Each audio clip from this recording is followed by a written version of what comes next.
And welcome back to the Financially Simple Experience. So friends, today I want to talk about change management, specifically in light of this 8-figure exit. How do we manage the change that's going to happen in our companies as we drive our companies to the 8-figure value?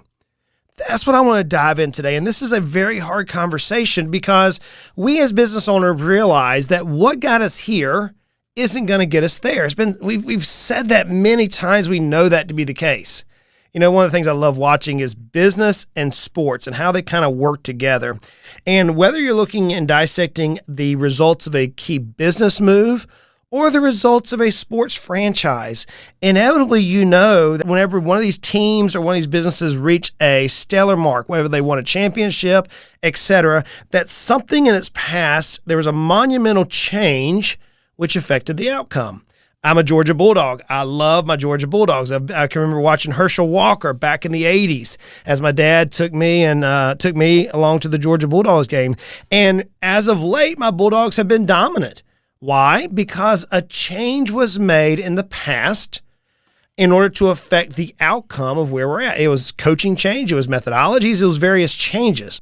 Now, as we talk about our businesses, specifically in this financial advisory space, as we approach the 8-figure exit, we want to be cognizant that we do not want to lose momentum or we do not want to affect the culture too dramatically. The reason why I say too dramatically is because inevitably whenever you change things in business, culture changes.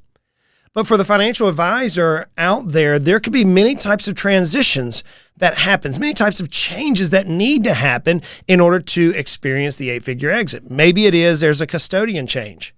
Maybe instead of a sale, it's a merger, and we have to equip the company for a merger versus a sale. Maybe it's the key executive is exiting. Maybe it's a change in management or leadership. Maybe the company structure is changing. Perhaps you need to redo your service offering, or maybe you have the wrong target demographic currently, and you need to change your entire customer base. Inevitably, whenever we change something in our company, we are going to create friction. So the first thing we have to realize is change is hard. The very thought of change for many causes a disruption.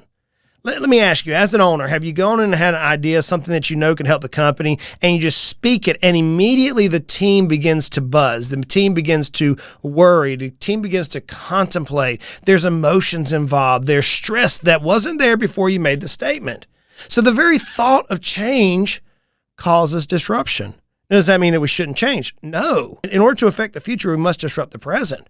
But we must realize that change creates friction, friction creates heat, and heat inevitably exposes the vulnerabilities in our business.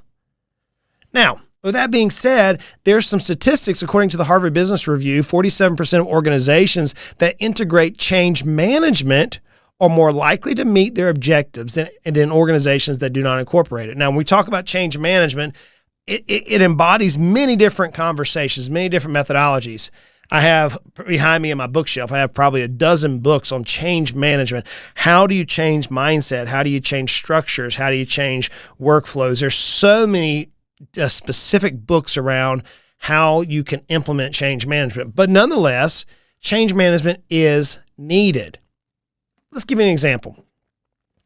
Whenever an executive transitions, perhaps you, the business owner, or somebody within your company who has a high position within your current company, whenever they transition, it's typically high stakes, high tension events, according to Matt Pesce. He wrote a great book called Leaders in Transition, Stepping Up, Not Off. What he talks about, though, is, quote, when asked to rank life's challenges in order of difficulty, the top one is making a transition at work. It's ahead of bereavement, it's ahead of divorce, and it's ahead of health issues. It is one of the top challenges that executives face.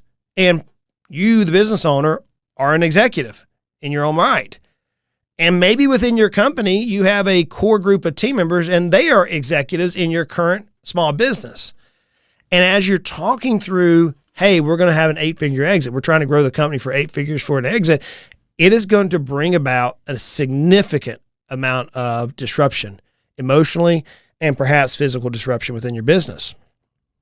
Gartner, which is a research and business consulting firm, they did a report back in 2019 when they studied the communication of leaders. And in that study, they had this very interesting statistic. And here's what it said. 73% of change-affected employees, in other words, those employees which have been affected because of some sort of change, report experiencing moderate to high stress levels. And those suffering from change-related stress perform 5% worse than the average employee. So we're talking about your A players here, friends. Your A players, the people that are in the trenches and taking bullets with you day in, day out. I mean, they're linking arms and they're charging at, quote, the enemy, the proverbial enemy. We're talking about the people that are your A players. Just because of change, end up performing, because of the stress involved, end up performing 5% worse than the average employee. That is an interesting statistic that we as business owners must pay attention to. We must understand this. There's another statistic that was provided that said that 70% of employees prefer to hear from an immediate supervisor about upcoming changes. Not from the executive head, not from their peer group, but from their immediate supervisor, the person that they're reporting to on a daily basis. They want to hear from that individual about the changes coming. So put your business in an org chart. You perhaps are the CEO. And perhaps you have an operating officer underneath you or another advisor, and you have some sort of an org chart. The idea being behind the research is the rank and files don't want to hear it from the ivory tower. They want to hear it through the organizational structure is where that research yields us. So first thing we realize is change is hard. It is frustrating to many of us. But number two, it's necessary. It's necessary. Why? Growth alone is going to necessitate change. You cannot often operate in the same fashion tomorrow as you are today. There was an interesting graphic for the financial industry provided by TD Ameritrade back in 2019 as part of their financial advisor insight study. And what they realized is this. Whenever an RIA, a small business, reaches around $2.2 million in revenue, at that point, restructuring is ideal. It's almost a necessity at that point. You have to have a dedicated operations manager. I personally experienced that. Until we reached $1.8 million, $2 million, somewhere in that range of revenue, we didn't have to have a dedicated operations manager. But for some reason, at that threshold there, it just gets to where you cannot manage the company by yourself anymore. You have to have a dedicated operations manager. Let's take another step further. Once you reach about $6 million in revenue, at that point, you need a full-time CEO and a chief operating officer, full-time. These are individuals that are looking at the company internally and making sure you're driving it to where it needs to go. There was another report by McKinsey & Company. It said 9 out of 10 teams whose leaders have successfully transitioned go on to meet the 3-year goal. Think about that. Almost 90% of those who the leaders have successfully transitioned meet a 3-year goal. Now, whenever you go to sell your company or when you go to merge your company or do something internally, often there's going to be an earnout. Often there's going to be a period of time to where you're required to meet a metric, whatever the metric would be with part of your negotiation. There's many that we could talk through. But you're going to be required to meet a metric. And if your team does not successfully transition, your odds of meeting that metric significantly decrease, which only affects your value. Again, we're trying to get to an 8-figure exit. That's the whole idea behind this particular mini-series. So now we understand it's necessary and why it happens. Let's talk about 6 aspects, 6 things that you, the business owner, can focus on to bring about effective change management. Number 1 is leadership alignment. Leadership alignment. Who are the leaders in your company? Perhaps not by title, but who are the leaders? Who are the ones that your peers, that the employees of the company look up to? You need to identify them. And then you need to create a plan to keep them engaged and aligned with the vision. Now, whenever I say that, it means that you have a vision. It means that you know crystal clear where you're headed. So if you identify the leaders, you need to create a plan to keep them engaged with the vision. That's number 1. The second thing is you may have to redesign your org chart to allow the roles with those leaders to drive you to the vision that you have in place. So many times I see business owners not wanting to ruffle the feathers of the team, and ultimately they end up missing the mark. I see this, friends. I look at dozens, if not hundreds, of businesses intimately per year. And oftentimes fear of what if somebody leaves, what if we lose a customer, fear, identify a number of things, ends up harming the very goal that we're trying to accomplish, the very vision that we're aspiring to receive. So as you talk to your team, you may need to restructure your organizational structure.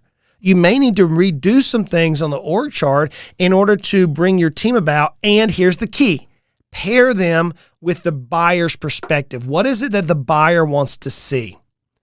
What is it that the buyer wants to see? I know one company, it frustrates me to no measure, that has a flat org chart with 13 C positions. And when you look at middle management, there's three employees in the middle management. That's ridiculous. There's not a buyer I know out there that's going to look at that and say, hey, these people know what they're doing. And it's only going to affect the value whenever we get into negotiation. So the first thing we have to do is identify our leadership and create alignment. Second is we have to create stakeholder engagement. Now, whenever we say stakeholder, we're talking about not only our team, the comprehensive employee field, but also our shareholders, also our clients, also our vendors. We have to have stakeholder engagement. We need to identify ways that we can directly benefits them. So if we're headed to a transition, how will this transition help your clients? What's the methodology behind that? How is it going to help them? Number two, how are your managers? Now, assuming that your managers are not your key employees or your leaders in the company, how is this change going to affect your managers? Are they open to change? Is it going to provide them opportunities? How much headwind are they going to face? Once we talk to our stakeholders, then we've got to communicate. We've got to communicate. You have to have your leaders communicating. Now, this gets tough. If you look at your org chart, more than likely you, the business owner, is at the top of the chart. More than likely you're the founder and CEO. Those are typically the people who I speak with. And perhaps you have a chief operating officer and some other title, chief compliance officer, some other, quote, chiefs within your current company. Or maybe directors or heads, whatever term that you like within your particular company. And then you have rank and file or middle management, then rank and file. As we spoke about earlier, research shows that 70% of employees would like to hear about change and how it directly impacts them. They want to hear about it from their direct supervisor. So when we talk about communication cannot be dictatorial. You, the CEO, needs to provide the adequate information to your direct reports. And then leave it alone.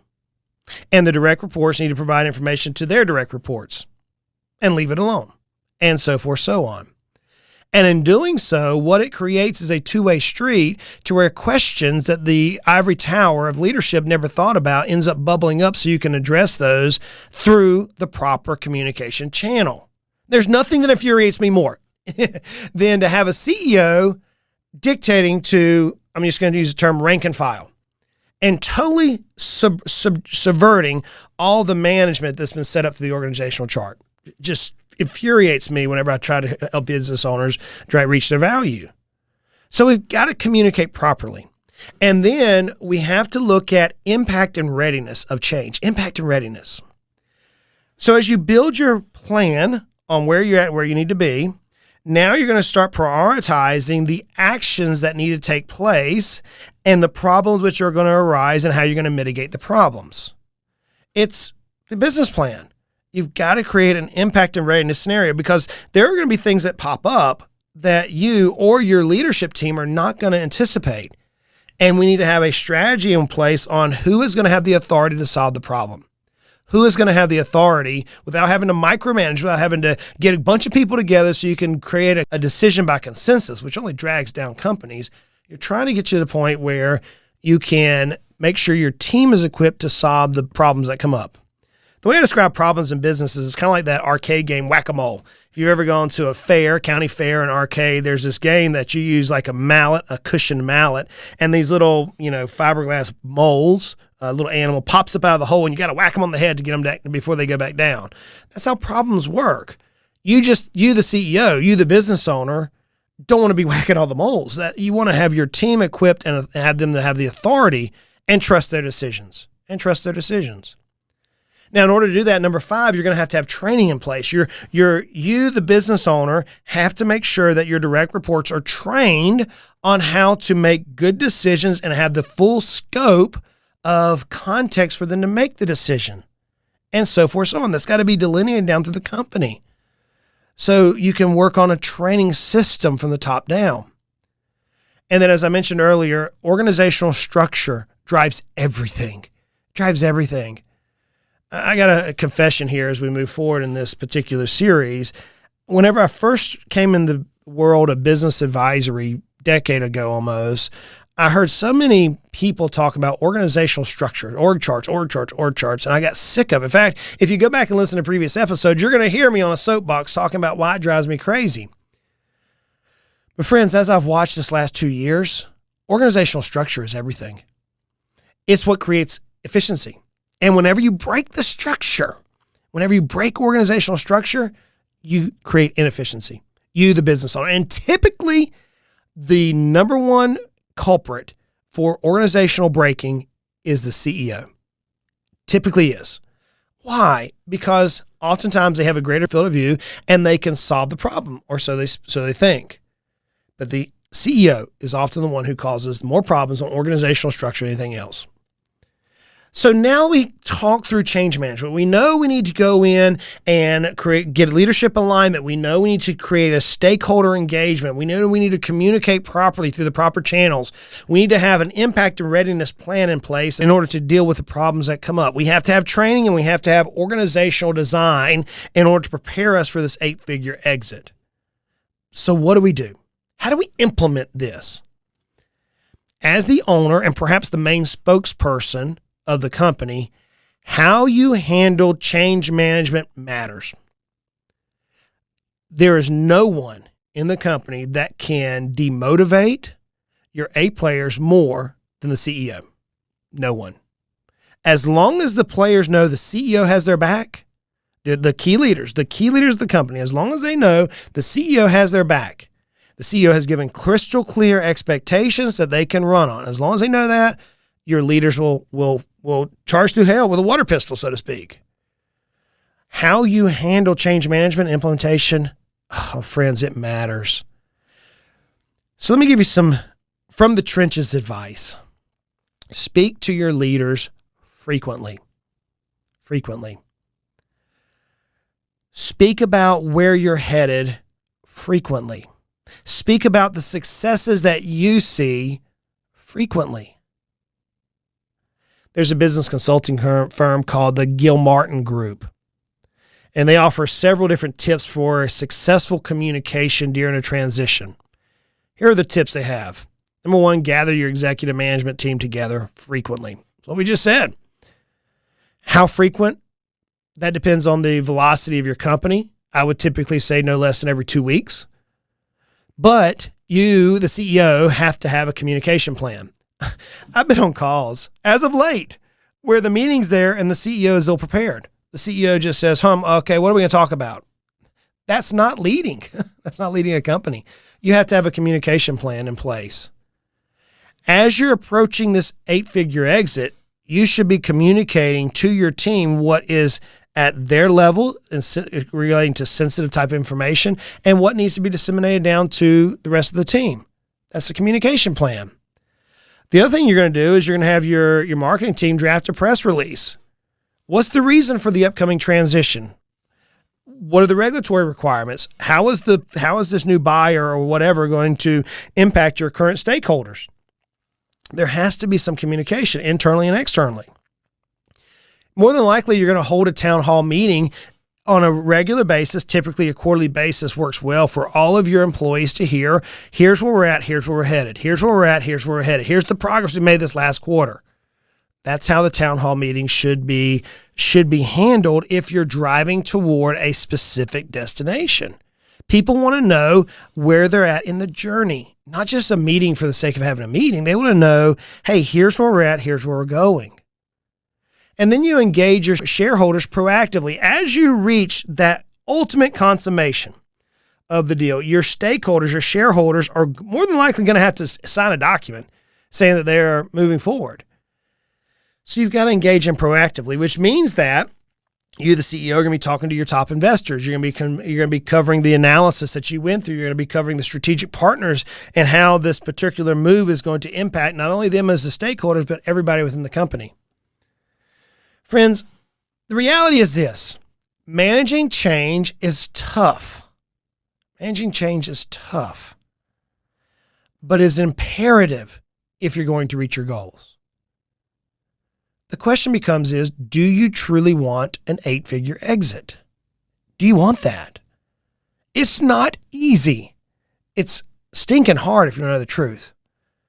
You're going to deal with frustrations and stresses. I saw this cartoon somewhere on my social media. It had this person. It was like a handcrafted, like a clownish type cartoon, and it had this person facing an audience, and you could tell the audience was sizable. And on the front view of this individual had the word success, what the audience sees. On the back view of this individual, looking out toward the audience with the back of this individual speaking, it had all the things that no one often sees except for you, the business owner. And that is failure, stumbling, indecisiveness, failure, fear, anxiety, stress, failure. I mean, it's just consistent, all those things that we know we experience. So as a business owner, change is hard. Change is hard. Perhaps you're thinking about all this, and you're like, dude, I don't have a clue. I've got recency bias. I'm blinded because of my own knowledge of the company. I need help. Hey, look, that's what we do. Reach out to us. We can guide you. We can guide you to the exit that you desire. We can show you how to do it. May not be able to achieve it, but we can show you how to get there. If you need help like that, reach out to us. Check out financiallysimple.com. Until next time, friends, hey, y'all go out and make it a great day.